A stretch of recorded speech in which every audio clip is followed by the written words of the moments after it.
어떻게 나누셨을까요? 네. 저는 제가 추수감사주의를 맞아서 감사의 제목들을 한번 생각해 봤습니다. 감사할 게 뭐가 있을까? 물론 많죠. 많은데 사실 저는 감사할 것도 많지만 아쉬움도 많고 좀 후회스러운 점도 많고 조금 아, 아, 복잡이라기보다 좀 복합적이었습니다. 어쨌든 그럼에도 불구하고 감사의 제목들을 이렇게 생각하는 중에 가장 큰 감사가 뭘까? 나를 향한 하나님의 변치 않는 사랑인 것을 저는 다시 한번 느끼고 좀 깨닫는 시간이었습니다. 제가 하나님의 말씀을 따라 잘 순종하든지 그렇지 않든지 내 영적인 상태가 아주 좋든지 그렇지 않든지 내 주변의 어떤 상황들이 어떠하든지 상관없이 나를 향한 우리 하나님 아버지의 그 사랑과 그 은혜, 그 신실하심이 너무 참 감사했습니다. 그래서 만약 제가 믿음 생활을 하고 있는 이 어떤 중심이 저에게 있다면 저는 참 자신이 없는데 참 다행히도 그리고 감사하게도 우리 하나님이 저 개인뿐만 아니라 우리 공동체도 마찬가지고 우리 믿음의 어떤 주도권을 쥐고 계시기 때문에 그게 너무나 다행스럽기도 하고 감사하기도 했습니다. 그러면서 단지 이게 그냥 하나님이 나만을 사랑하시는 건 아니잖아요. 물론 저도 사랑하시지만 그래서 우리 공동체를 향한 우리 성도님들 한 분 한 분을 향한 하나님의 그 사랑을 생각하니까 이번 추수감사주일 때는 우리가 뭐 기타 여러 가지 감사할 제목들이 얼마든지 많겠죠. 당연히 헤아려 보면 많겠지만 무엇보다도 우리를 향한 하나님의 사랑, 정말 이거보다 더 큰 사랑이 있을 수 있을까? 그런 마음을 갖게 됐습니다.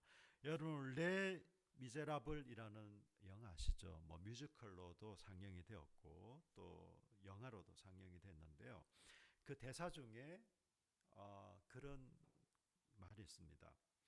다른 사람을 사랑하는 것은 하나님의 얼굴을 보는 것이다. 네. 영어로 보니까 to love another people is to see the face of God 이렇게 해서 다른 사람을 사랑하는 것은 하나님의 얼굴을 보는 것이다. 네. 여러분 그런데 이 사랑은 성경에서 말하는 사랑은 결코 낭만적이거나 추상적이지 않습니다. 모호하지 않습니다, 여러분. 물론 이 사랑이라는 자체가 추상명사잖아요. 뭐 눈으로 이렇게 막 보고 뭘 증명하고 수치로 이렇게 측정할 수는 없으나 그러나 사랑은 결코 추상적이거나 낭만적이지 않습니다. 여러분 심지어 14절 보십시오. 우리는 형제를 사랑함으로 사망에서 옮겨 생명으로 들어간 줄을 알거니와. 여러분 이때 죽음에서 생명으로 들어갔다라는 이 표현은요 과거를 씁니다. 과거. 우리가 죽음에서 생명으로 들어갔다. 다시 말해서 우리가 구원받았다. 우리가 하나님의 자녀가 되었다. 내가 구원받은 걸 어떻게 알 수 있느냐? 알 수 있습니다. 어떻게 해요? 형제를 사랑하는 것을 통해서. 성경은 이게 증거라고 합니다. 어떤 사람들은 나는 구원의 확신이 세거든. 나는 구원 확신 분명히 있거든. 여러분 신천지는 우리보다 더 큰 확신을 가지고 있을 수도 있습니다. 내가 구원의 확신을 가지고 있다고 해서 그게 구원의 표지, 증거가 되지는 못합니다. 오히려 성경에서 말하는 분명한 증거는 우리가 형제를 사랑할 때 우리가 형제를 사랑하는 걸 보니 당신은 구원받은 사람이 분명합니다. 물론 우리의 믿음의 고백, 신앙 고백도 우리가 구원받은 하나님의 자녀인 것을 알 수 있는 한 표 혹은 한 부분일 수 있겠으나 그러나 적어도 성경이 말하는 증거는 이것입니다. 우리가 형제를 사랑하는 것. 여러분, 그렇다면 성경은 사랑이라고 얘기하는, 적어도 형제 사랑이다라고 얘기하는 것은 무엇일까요? 우리 이 본문을 통해서 몇 가지를 생각해 보고자 합니다. 여러분, 첫째는 16절을 보십시오. 네, 3장 16절 같이 한번 읽겠습니다. 사실 여러분, 요한복음 3장 16절은 참 부담이 없는데 이 요한 1서 3장 16절은 좀 부담이 되는 구절이긴 하나 우리 같이 한번 읽겠습니다. 시작. 그가 우리를 위하여 목숨을 버리셨으니 우리가 이로써 사랑을 알고 우리도 형제들을 위하여 목숨을 버리는 것이 마땅하니라. 아멘. 여러분, 이 말씀이 우리가 형제를 위해 죽지 않은 말씀입니까? 그렇지는 않습니다. 그러나 적어도 우리 그리스도인들은 형제를 위해서 죽는 데까지도 나아갈 수 있다라고 얘기를 하고 있습니다. 무조건 죽지 않은 건 아니지만 우리 지체를 향해서 그리스도 안에 우리 한 가족된 우리 성도들, 우리 형제 자매 한 사람 한 사람을 위해서 목숨을 버리는 데까지도 나아갈 수 있는 게 진정한 사랑이다라고 얘기하고 있습니다. 왜냐하면 사랑은 자기 것을 내어주는 거잖아요. 여러분, 저는 기독교 진리가, 이 복음이 정말 구체적이고 또 이 분명한 것이 아니라면, 막연한 것이라면 저는 이게 과연 진리일까? 그냥 좋은 말 대잔치 내지는 그냥 마치 그냥 종교적인 좋은 의록, 그냥 어록 같은 거, 그냥 좋은 말을 모아놓은, 착하게 사는 게 좋은 거잖아요. 다른 사람에게 베푸는 게 좋은 거잖아요. 마음에 평화가 있는 게 좋은 거잖아요. 그 정도 얘기 같으면, 여러분, 제가 지금 도덕경을 읽고 있는데 우리 그 목사님들 어떤 공부하는 모임에서 노자의 도덕경을 읽고 있지만, 여러분, 그런 거하고 다를 게 뭐가 있을까? 단지 그냥 이 좀 서양에서 들어온 거라는 그런 차이밖에 없다면, 여러분, 그래서 저는 이 기독교 신앙이, 우리가 붙들고 있는 이 복음이 결코 막연하거나 모호하다고 생각지 않습니다. 그런 신앙 같으면 저는 가지고 싶지도 않습니다. 정말 여러분, 하나님이 계시고 이 우리가 고백하고 있는 이 성경의 기독교 진리가 너무나 분명하고 선명하고 확실한 거기 때문에 우리가 믿고 나아가는 것이죠. 여러분, 그렇다면 이것은, 여러분, 사실 성경을 짜내면 딱 한 단어가 남습니다. 여러분, 동의하실지 모르겠네요.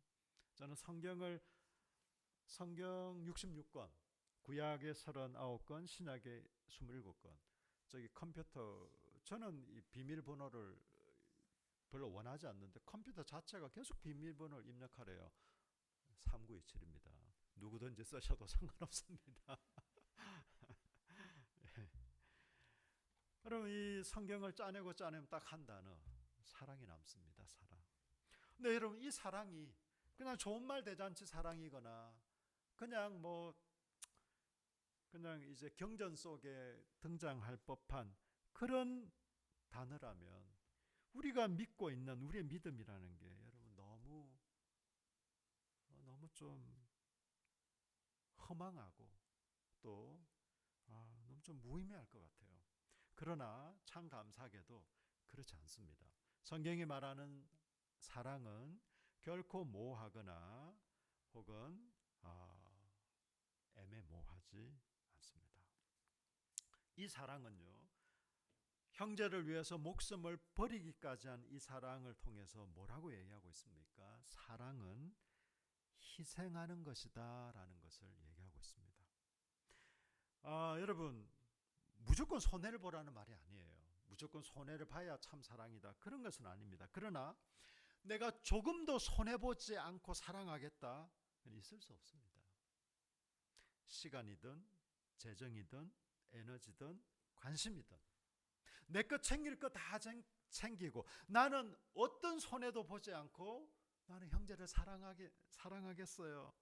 그건 있을 수 없는 일이고, 그렇게 말한다면 그건 자기당착이고 거짓말입니다. 여러분, 자기 희생이 없는 사랑을 보신 적 있습니까? 여러분, 부모가 자식을 향한 사랑도 그렇고, 하다못해 친구 간에도, 네, 내가 필요할 때만 찾는 친구, 그 우정의 관계는 그렇게 오래 갈 수 없습니다. 내가 필요하고 내가 원할 때만 찾는 친구 관계? 글쎄요. 무슨 뭐 특별한 이해관계가 있지 않는 이상은 뭐 그런 친구 관계는 네. 친구 관계도 뭐 그렇거니와 모든 우리의 관계 안에서 예. 사실 여러분, 우리는 자기중심적이잖아요. 우리가 죄인이다라는 것은 철저하게 자기중심적인, 내가 주인이고 내가 왕이고 나만을 위하기를 원하는 게 우리 본성입니다, 여러분. 우리가 아무리 그럴싸하게 뭐 얘기해도 우리의 본질은 그렇습니다. 이건 부인할 수가 없는 것이에요. 그렇지만 우리가 예수를 믿고 성령께서 우리 속에 계심으로 우리가 이제는 새로운 존재가 되어서, 우리가 윤리적으로 선한 사람이 되어서 변하는 게 아니라 새로운 존재로 태어났기 때문에 이제는 하나님 그분을 닮아가는 우리 인생 여정 가운데 우리가 있는 것이죠. 네. 예수 그리스도 안에서 진정한 회복을 경험하고 진정한 사랑을 알았기 때문에 우리는 희생하는 사랑을 할 수 있습니다. 근데 여러분, 이 희생은요, 희생 자체가 목적은 아닙니다. 내가 무조건 손해보겠습니다. 그건 참 귀한 거지만 내가 무조건 희생하겠습니다. 희생 자체가 마치 목적인 것처럼 그렇게 하는 건 아닙니다. 그건 무엇입니까? 형제 자매를 위해서, 지체를 위해서, 이웃을 위해서 희생할 때 그때 의미가 있습니다. 여러분, 예수님 보십시오. 예수님은 세리와 창녀들의 친구가 되셨습니다. 그 당시에 죄인을 뜻하는 대표적인 몇 가지 단어가 있는데 그건 세리, 진짜 나쁜 놈, 처지길로, 로마에 빌붙어서 이스라엘 동족의 그 피를 빨아먹는 놈들, 척결 대상 1호 세리였습니다. 그리고 창녀들, 손가락질하는 그 당시에 아주 그냥 불결하고 더러움의 대상. 어쨌든 죄인들을 표현할 때 여러분, 복음서나 성경은요, 세리 혹은 창녀라고 얘기합니다.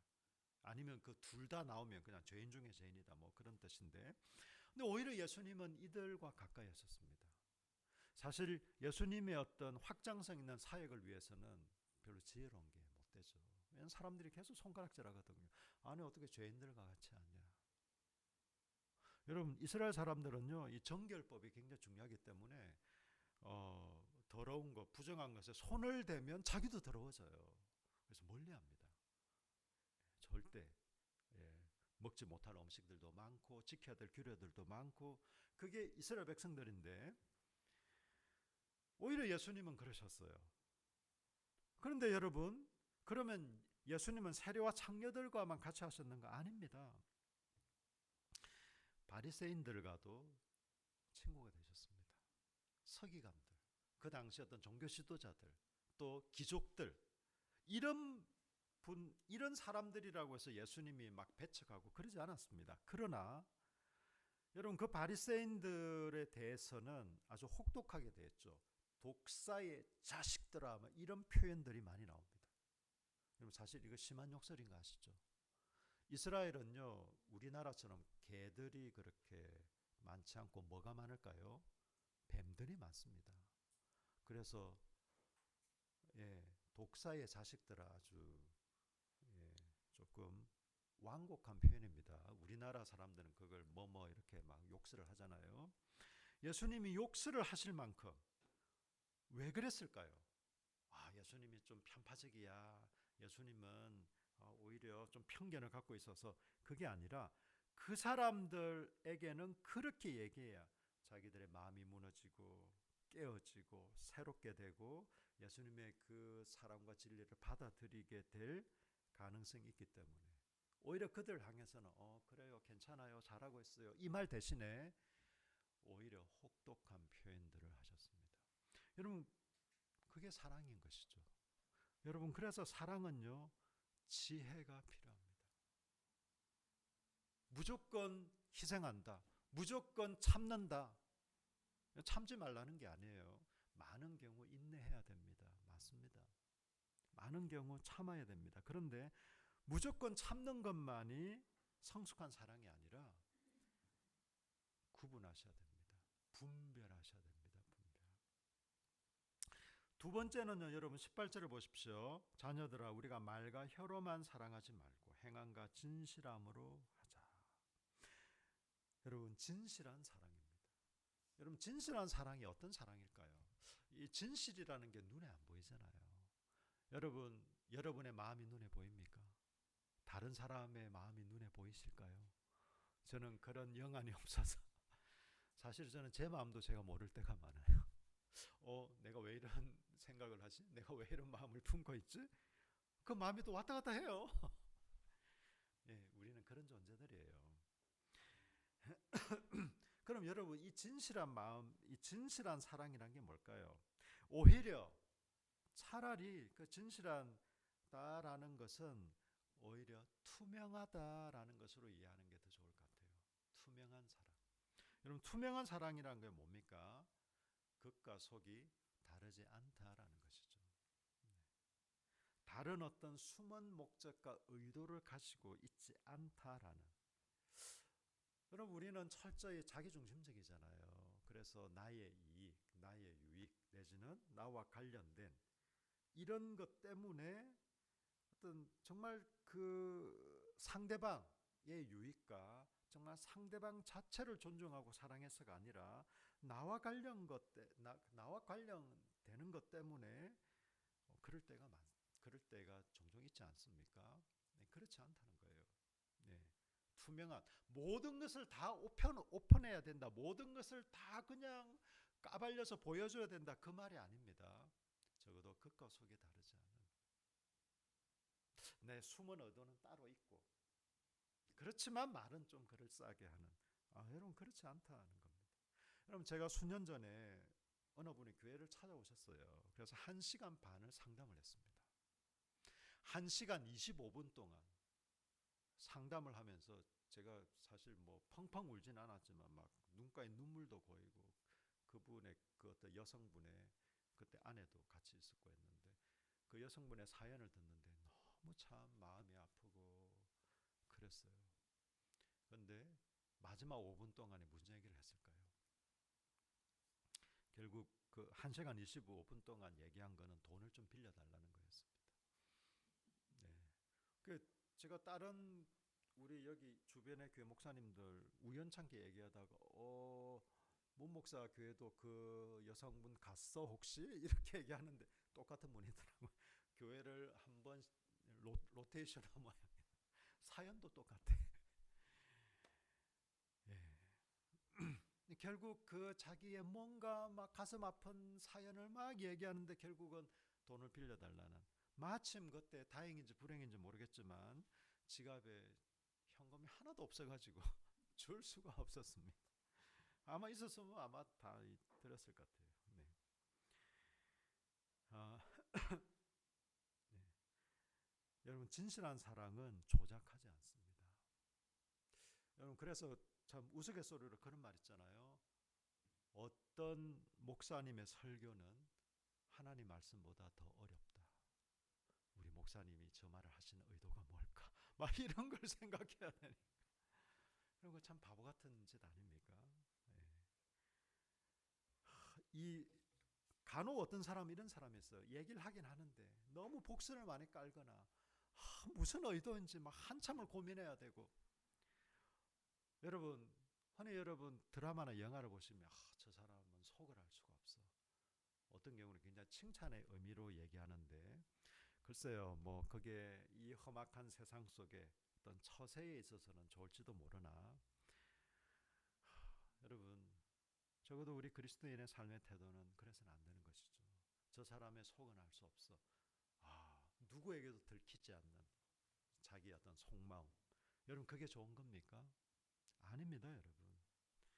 우리의 말과 행동은 어떤 복선을 깔거나 어떤 뭐 이중 어떤 언어를 쓰거나 아니면 또 다른 무슨 속셈이 있거나 이게 아니라 말하는 대로 믿고 보여주는 대로 우리가 생각하고, 여러분 그게 진실하고 정직한 겁니다.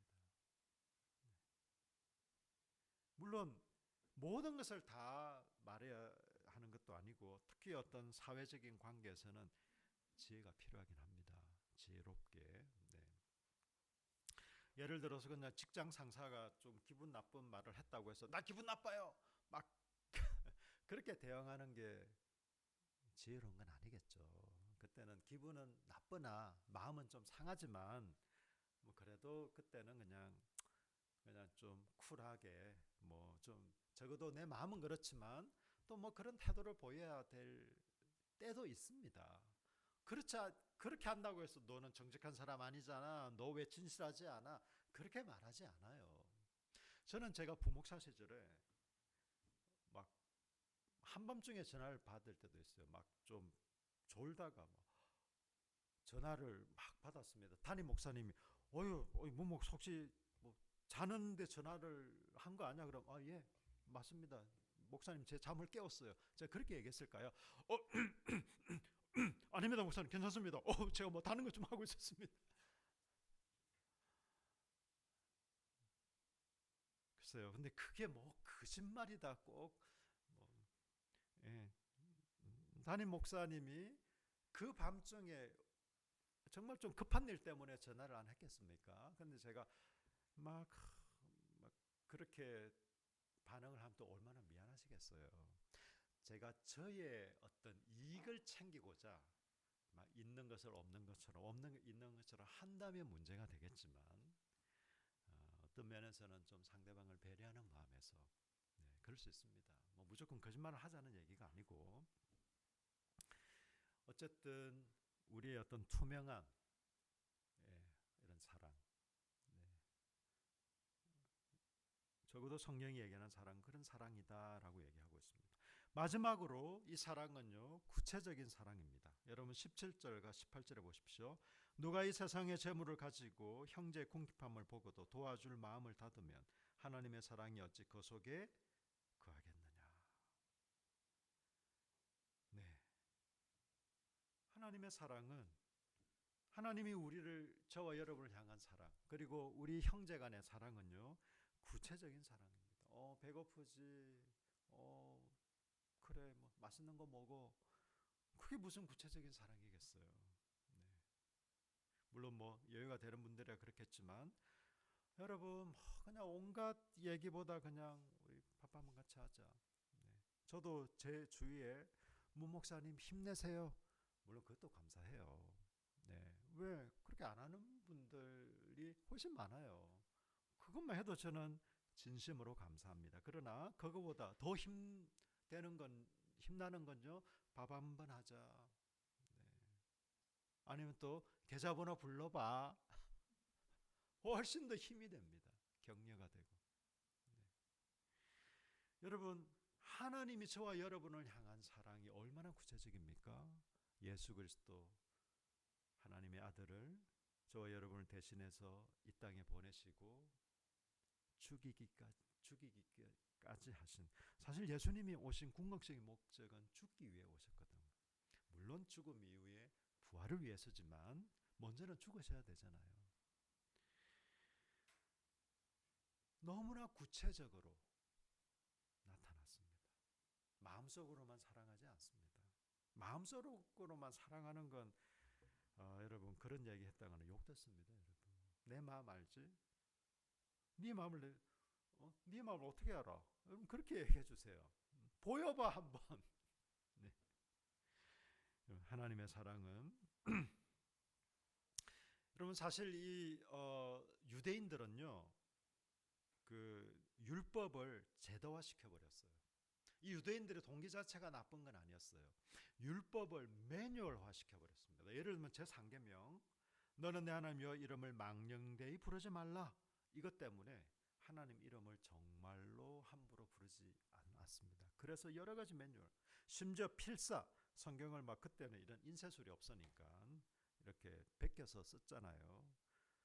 그걸 할 때 하나님 야훼가 나오면 야훼라고 안 썼어요. 아도나이, 이게 주거든요, 주. 그래서 그걸 아도나이로 고쳐서 막 쓰고 그랬어요. 왜? 거룩한 하나님의 부르는 것도 당연히 안 되거니와 함부로 쓰는 것도 안 된다. 그래서 이 필사하는 사람들은 이 필사할 때 깨끗 자기의 몸을 단장하고 목욕하고 깨끗하게 하고 이렇게 다 하고 했습니다. 여러분, 하나님을 경외하는 마음으로 하는 것 자체가 나쁜 게 아니라 하나님을 사랑하는 것을, 그리고 그의 계명을 지키는 것을 대부분 매뉴얼화 시켜버렸습니다. 제4계명 안식일을 거룩하게 지켜라. 그래서 어떻게 했는지 아세요? 안식일 날 해야 될 거 안 해야 될 거를 아주 명확하게. 그래서 자기들이 안식일 날 회당에 가기 위해서 길을 동네를 가는 것은 괜찮은데 여행을 하는 것은 안식일을 범하는 것이다라고 해서 대략 한 900m를 넘어가는 것은 어떤 보통의 어떤 유대인 이스라엘의 마을들에서 900m를 넘어가는 것은 어떤 회당에 가거나 이런 것을 벗어나는 거기 때문에 너는 꼬르만 나쁜 의도를 가진 것이다 해서 900m 이상을 걷는 것은 죄라고 했어요. 그래서 여러분, 안식일 자체는 얼마나 좋은 거예요. 여러분, 안식일은 사실은 쉬는 거예요. 이스라엘 백성들에게 안식일은 어떤 일도 하지 않는 겁니다. 자기들뿐만 아니라 자기들 가정에 있는 남종이나 여종이나 심지어 가축들까지도 쉬면서 뭐 하겠어요?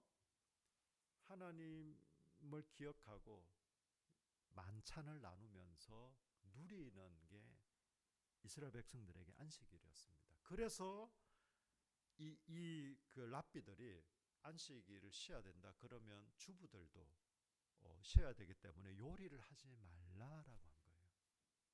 요리를 하지 말아라. 왜? 안식일 날 푸짐한 만찬을 위해서 막 이렇게 막 아내들이 음식을 많이 해야 된다면 그건 안식일의 정신에 맞지 않다라고 해서 어떤 음식도 하지 말아라. 그래서 여러분, 실제로 지금도 이스라엘에 가시면 30%는 정통 유대인들이에요. 그들은 이거 막 쓰고. 그래서 어떻게 하냐면요. 그러면 이미 그 전날 음식을 만들어 놔야 되잖아요. 그럼 여러분, 식은 음식은 맛이 없잖아요. 그럼 어떻게 할까요? 그 전날 안식일 되기 전에 아주 약한 불에다가 다 올려놓습니다.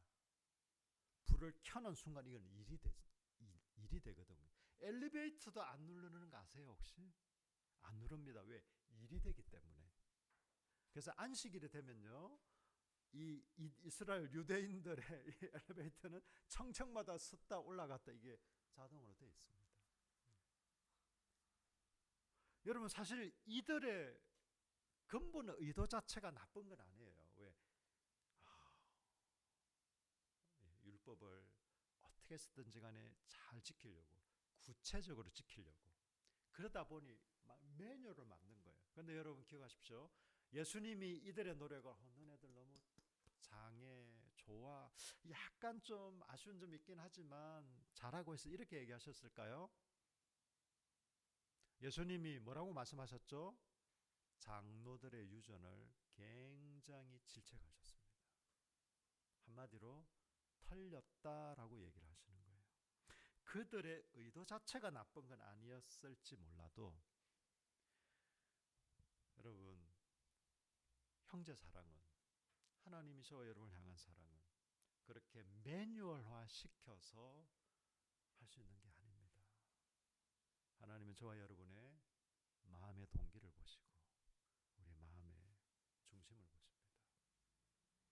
우리의 진실한 마음으로부터, 믿음으로부터 나오는 우리 사랑의 실천이 구체적인 이 실천은 매뉴얼화 할 수 없고, 왜냐하면 여러분, 사람마다 방식이 다를 수 있어요. 어떤 사람은 여러분 그냥 어깨를 막 두드려 주면서 좀 안아주면서 이게 격려가 되기도 하는데, 또 어떤 사람은 굉장히 무례하게 느낄 수 있어요. 저 사람 뭔데 내 어깨를 막 여러분, 사람마다 다를 수 있습니다. 인종마다 혹은 지역마다, 나라마다, 시기마다 다를 수 있습니다. 방식은 다양할 수 있습니다. 사랑을 표현하는 방식은, 그러나 중요한 것은 그 상대방을 배려해서 상대방에 맞게 내가 사랑하겠다는데 당신이 좋아하는 선호 이따위가 무슨 필요가 있어? 그건 무례한 거예요. 여러분 사랑은 무례하지 않습니다, 여러분. 나는 이렇게 하는 방식을 좋아하니까 너도 그렇게 이해해. 그런 게 무슨 사랑이에요? 사랑은 상대방을 존중하고 배려하는 것에서부터 시작되잖아요. 여러분, 사랑은 결단으로 시작하고 인내로 유지되며 지혜로 성숙합니다. 그리스도의 공동체는 사랑을 배우고 실천할 수 있는 가장 최고의 환경입니다. 사실 여러분, 이 세상에서 사랑을 배우고 경험할 수 있는 곳은 가정과 교회밖에 없어요. 가정에서 그리고 교회에서 둘 다 가능하긴 하나 저는 최적의 환경은 사랑을 배우고 실천할 수 있는 최적의 환경은 교회 공동체인 것 같아요. 네. 인종, 나이, 성별, 지식의 어떤 여부, 자기 소득의 재산의 어떤 차이, 이 모든 것이 문제가 되지 않는 그리스도 안에 한 형제와 자매라면 있는 그대로 받아들이고 서로 사랑하고 존중하고 섬길, 물론 더 깊은 관계가 되어지고 더 성숙한 사랑이 되면 사랑 안에 진리를 말할 수도 있겠죠. 여러분, 저는 사랑 안의 진리를 우리 공동체 가족들에게 몇 번 얘기한 적이 있지만 때로는 고통스럽습니다. 네. 여러분, 사랑 안에서 참말을 한다는 건 그렇게 가벼운 일은 아닙니다. 뭐 자주 할 일도 아니고. 어쨌든 네. 여러분, 사랑하다가 지치거나 실망하거나 상처받거나 심지어는 내 그냥 막 시험 들었다. 여러분, 그러지 마시고 결코 사랑하다가 상처받는 것을 두려워하지 마십시다. 네. 여러분, 사랑하다가 상처받을 수 있습니다. 상처를 줄 수도 있습니다, 여러분. 나는 사랑한다고 한 거였는데. 서로 여러분, 상처를 받을 수도 있고 줄 수도 있지만 중요한 것은 우리가 하나님의 그 놀라운 사랑을 경험하고 알고 누리는 자들로서 우리 서로 사랑하는 저와 여러분 되시기를 축복합니다. 여러분, 저는 이것이 이번 추수감사주의를 맞이하는 우리에게 가장 큰 하나님의 복이요 감사 제목이 아닐까 싶습니다. 이런 좀 같이 좀 기도하실까요? 우리가 이 하나님의 큰 사랑을 알고 받았는데 이 사랑을 우리가 더 깊이 깨닫고 누리게 해달라고, 그리고 이 사랑으로 우리의 가족, 우리의 또 교우들, 지체들을 사랑하는 희생적이고 진실하고 구체적인